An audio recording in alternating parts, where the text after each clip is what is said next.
बच्चों नमस्ते, जय माता दी। देखिए बच्चों, हम आपको अपने वीडियो में अब नई चीज लेके आए हैं। आपको ध्यान से देखना है। जिन बच्चों को कम समझ में आया है, पढ़ नहीं पाए किसी कारणवश, उसके लिए हम आज से आपको शुरू कर रहे हैं रिलेशन। सबसे पहला चैप्टर कक्षा 12 का लेके चल रहे हैं एनसीईआरटी बुक्स का। रिलेशन के सभी हम आपको सूत्र समझा रहे हैं, ठीक है। और उसके इंपॉर्टेंट क्वेश्चन आपको बताएंगे जो बोर्ड पेपर में आएंगे। जो बोर्ड पेपर में आएंगे वो हम आपको इंपॉर्टेंट क्वेश्चन बताएंगे। हर वीडियो में 3 या 4 क्वेश्चन हम आपको बता दिया करेंगे और वही बोर्ड पेपर में 100% क्वेश्चन आएंगे उसी प्रकार ये क्वेश्चन आएंगे। संख्याएं तो बदली हो सकती हैं परंतु क्वेश्चन उसी प्रकार के होंगे। तो बच्चों आज हम आपको शुरू कर रहे हैं संबंध में। पहला चैप्टर आपका संबंध फलन है, तो हम आपको संबंध के आज आल फार्मूले बता रहे हैं बच्चों। तो आप देखिए ध्यान से। सबसे पहले संबंध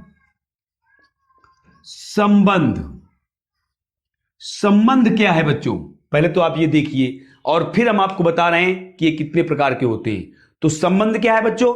संबंध है बच्चों, यदि कोई एक अरिक्त समुच्चय ए ले लिया जाए, कोई समुच्चय ए ले लिया जाए तो ए के अवयवों के बीच में जो संबंध होता है, जो कार्तीय गुणनफल होता है, उसे हम संबंध कहते हैं। अर्थात यदि संबंध आर है, कोई अरिक्त समुच्चय है, कोई अरिक्त समुच्चय ए है, इसका अर्थ है बच्चों, अगर इसको हम केवल संकेत में लिखें तो इसका अर्थ है यदि समुच्चय ए डज नॉट इक्वल 5, अर्थात यदि समुच्चय ए अरिक्त है, ठीक है, तो संबंध R tends to A cross A होता है। अर्थात किसी अरिक्त समुच्चय के लिए, ठीक है, स्वयं समुच्चय के कार्तीय गुणन को हम संबंध कहते हैं, ठीक है। यह संबंध की परिभाषा हुई। अब यह संबंध होता क्या है? संबंध कहलाएगा, सबसे पहले आता है द्विधारी संबंध।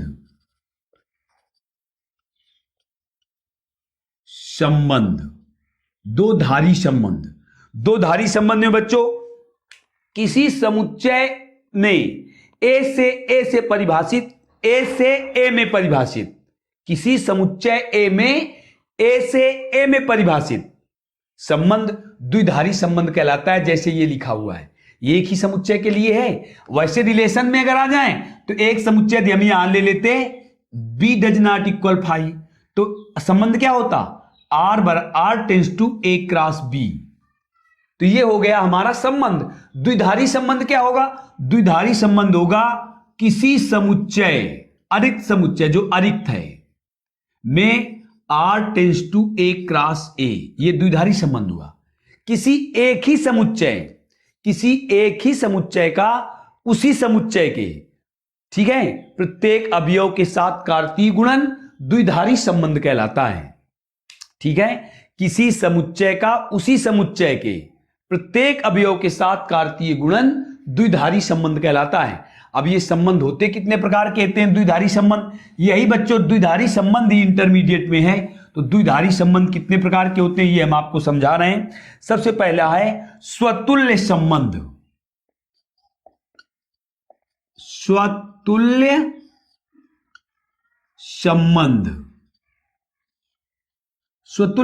संबंध क्या होता है बच्चों? स्वतुल्य संबंध होता है समुच्चय, नाम है ये इसका, देखिए ध्यान से। स्व माने अपने से, तुल्य अर्थात तुलना, अर्थात किसी समुच्चय के किसी भी अवयव का स्वयं से जो संबंध हो, किसी समुच्चय के किसी अवयव का स्वयं से जो संबंध होता है वही स्वतुल्य संबंध कहलाता है। अर्थात ए बिलोंग्स टू आर, कब? जब ए बिलोंग्स टू ए, अर्थात समुच्चय के एक अवयव के लिए, समुच्चय के एक अवयव के लिए स्वयं का स्वयं से संबंध, ठीक है, स्वतुल्य संबंध कहलाता है। समुच्चय के एक अवयव के लिए स्वयं का स्वयं से संबंध स्वतुल्य संबंध कहलाता है। जैसे फॉर एग्जाम्पल देखिए बच्चों, जैसे मान लीजिए ए बराबर कोई समुच्चय है 1, 2, 3 ऐसे लिखा हुआ है, ठीक है, और एक संबंध R बराबर ऐसे लिख दिया जाए 1, 1 2, 3, और आपसे पूछा जाए कि बताओ ये कैसा संबंध है, तो बच्चों क्या बताओगे इसे? ये बता दोगे आप कि ये कैसा संबंध है, ये स्वतुल्य संबंध है स्वतुल्य संबंध। देखिए समुच्चय के एक, ये लिखा हुआ है एक, इसी से परिभाषित है, ये भी है, ये भी है तो इसका मतलब ये स्वतुल्य संबंध है। अगर मान लीजिए कहीं ऐसे लिखा होता 1, 1, 2, 3, तो ये तो बच्चों स्वतुल्य है, ये स्वतुल्य है, परंतु यह स्वतुल्य नहीं है, यह स्वतुल्य नहीं है बच्चों। क्यों ये स्वतुल्य नहीं है? क्योंकि देखिए यहां 1, 2 लिखा हुआ है, यहां क्या लिखा होना चाहिए था? यहां 2, 2 लिखा होना चाहिए था, इसलिए स्वतुल्य नहीं है कि 2 does not belongs to R2। इसमें 2, 2 नहीं लिखा हुआ है, इसलिए स्वतुल्य नहीं है। तो आप समझ गए होंगे अब स्वतुल्य की परिभाषा, स्वतुल्य संबंध की परिभाषा। स्वतुल्य संबंध की परिभाषा क्या होती है? स्वतुल्य संबंध की परिभाषा होती है समुच्चय के एक अवयव के लिए स्वयं का स्वयं से संबंध स्वतुल्य संबंध कहलाता है। यह स्वतुल्य संबंध हो गया। अब बच्चों नंबर 2 में आइए। नंबर 2 है, मान लीजिए सममित संबंध। सममित संबंध क्या होता है? यह परिभाषा आप समझना। सममित संबंध,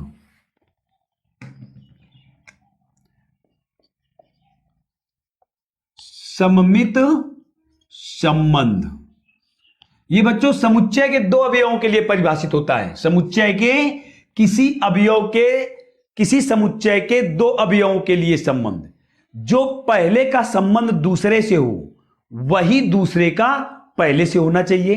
अर्थात समुच्चय के 2 अवयवों के लिए A B belongs to A B belong R, तो बी ए बिलोंग आर होगा। यदि ए बी बिलोंग आर है तो बी ए बिलोंग भी आर होगा, तभी सम्मित संबंध होगा। ठीक है, तो इसकी परिभाषा क्या हुई? इसकी परिभाषा हुई समुच्चय के 2 अवयवों के लिए जो पहले अवयव का दूसरे अवयव से संबंध है वही संबंध दूसरे का पहले से होना चाहिए, तब वह हमारा सम्मित संबंध होगा। जैसे फॉर एग्जाम्पल समझिए आप,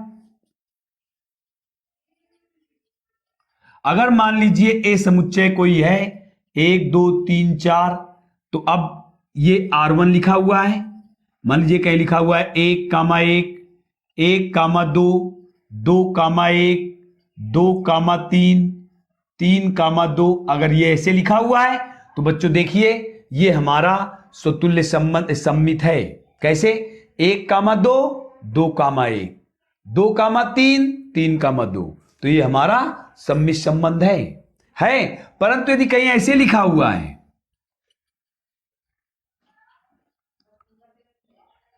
3, 2, 2, 3, अगर ऐसे लिखा हुआ है तो ये सम्मित नहीं है, ये सम्मित नहीं है और ये सममित है। क्यों सम्मित नहीं है? देखिए 1, 2 यहां लिखा हुआ है परंतु 2, 1 नहीं लिखा हुआ है, क्योंकि यहां 2, 1 does not belong to R2। 2, 1 नहीं लिखा हुआ है। 1, देखिए ये तो कोई प्रॉब्लम नहीं, स्वतुल्य में चला गया। 1, 2 लिखा हुआ है यहां, तो हमको 2, 1 चाहिए था। देखिए यहां 3, 2 लिखा हुआ है, तो 2, 3 लिखा हुआ है, तो ये तो है। परंतु 1, 2 यहां लिखा हुआ है तो 2, 1 लिखा होना चाहिए, तब ये हमारा R2 संपूर्ण R2 तब सम्मित होता। ये सम्मित इसी कारण नहीं है क्योंकि यहां 2, 1 नहीं लिखा हुआ है, तो ये सम्मित संबंध हो गया। फिर इसके बाद आ जाते हैं बच्चों संक्रामक संबंध में। संक्रामक तीसरा संबंध है संक्रामक। यह समुच्चय के 3 अवयवों के लिए परिभाषित होता है। संक्रामक संबंध समुच्चय के 3 अवयवों के लिए संक्रामक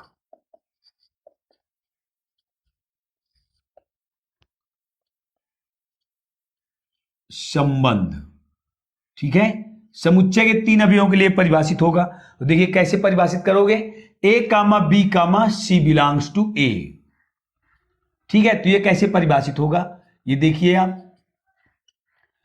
ये है AB बिलोंग्स टू R और BC बिलोंग्स टू R, ठीक है, तो AC बिलोंग्स टू R होगा, ठीक है। यदि A का संबंध B से है और वही संबंध B का C से है, तो वही संबंध A का C से होना चाहिए, तब वह संक्रामक संबंध होगा, अन्यथा नहीं होगा। फिर समझिए, समुच्चय के तीन अवयवों के लिए, समुच्चय के तीन अवयवों के लिए परिभाषित है, A का B से जो संबंध है वही संबंध B का C से होना चाहिए, और तब वही संबंध A का C से प्रकट हो। यदि फिर वही संबंध A का C से प्रकट हो तो दिया गया संबंध संक्रामक संबंध कहलाता है, ठीक है। जैसे एक फॉर एग्जाम्पल समझिए आप, कोई समुच्चय A बराबर 1 2 3 4 है, और इसके बाद इसमें R1 है, मान लीजिए ऐसे 1,1 1,2 2,3 1,3 ऐसे लिखा हुआ है, तो देखिए संक्रामक है। 1 का संबंध 2 से और 2 का संबंध 3 से, तो 1 का संबंध 3 से है, तो ये संक्रामक है। परंतु कहीं यदि ऐसे लिखा होता 1,1 2,2 2,3 3,1 ऐसे लिखा होता, तो बच्चों ये संक्रामक नहीं था। ये संक्रामक नहीं है। देखिए 1 का संबंध 1 से, ठीक है, और 2 का संबंध 3 से है। देखिए 2 का संबंध 2 से, 2 का संबंध 3 से, फिर 3 का संबंध 1 से आ गया। अगर 1 का संबंध 2 से होता और तब 2 का संबंध 3 से होता और फिर 1 का 3 से हो जाता तो संक्रामक हो जाता। तो ये संक्रामक नहीं है और ये संक्रामक है, ठीक है। ये हमारे सूत्र हो गए इसके। अब बच्चों एक बात और सुन लीजिए आप, जो संबंध इन तीनों संबंधों का पालन करता है, जो संबंध स्वतुल्य, सम्मित और संक्रामक होता है, वह संबंध तुल्यता संबंध प्रदर्शित करता है।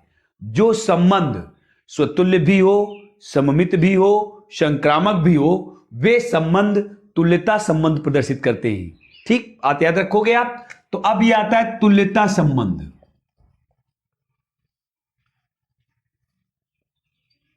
तुल्यता संबंधी परिभाषा देखिए, तुल्यता संबंधी परिभाषा है जो संबंध स्वतुल्य, जो स्वतुल्य, सममित और संक्रामक हो, वही तुल्यता संबंध कहलाते हैं। जो संबंध स्वतुल्य भी हो, सम्मित भी हो और संक्रामक भी हो, वे स्वतुल्य संबंध कहलाते हैं बच्चों। इस प्रकार से आप एक तुल्यता संबंध कहलाते हैं। जो संबंध स्वतुल्य, सम्मित और संक्रामक हो, वे संबंध तुल्यता संबंध कहलाते हैं बच्चों। तो इस प्रकार से आपके रिलेशन के कुछ हो गए। अब देखिए बच्चों, 3 तो ये मुख्य हैं, ठीक। इसके बाद आपको और बता दें हम, कुछ संबंध और होते हैं। ये तुल्यता संबंध के लिए हो गया। कुछ संबंध, मान लीजिए कोई संबंध है प्रतिसममित संबंध। एक संबंध है, ये कभी कभी पूछ ले जाते हैं, प्रतिसममित संबंध। ये बच्चों समुच्चय के 2 अवयवों के लिए परिभाषित होते हैं। ये समुच्चय के 2 अवयवों के लिए परिभाषित हैं, ये भी प्रतिसममित। परंतु परिभाषित किस प्रकार से हैं? A, B बिलोंग R, तो B, A बिलोंग R हो, परंतु A इक्वल B हो। जब A इक्वल B हो, जब A इक्वल B हो, तो A, B बिलोंग R और B, A बिलोंग R पर यह प्रतिसम्मित संबंध होगा, ठीक। तब ये क्या होंगे? प्रतिसम्मित संबंध। समुच्चय के 2 अवयवों के लिए AB बिलोंग्स R और BA बिलोंग टू R, ठीक। कब? जब A बराबर B, तो संबंध प्रतिसममित संबंध कहलाता है। प्रतिसममित संबंध अर्थात सम्मित का दोस्त है, प्रतिसम्मित संबंध कहलाता है, ठीक। फिर इसके बाद बच्चों है तत्समक संबंध।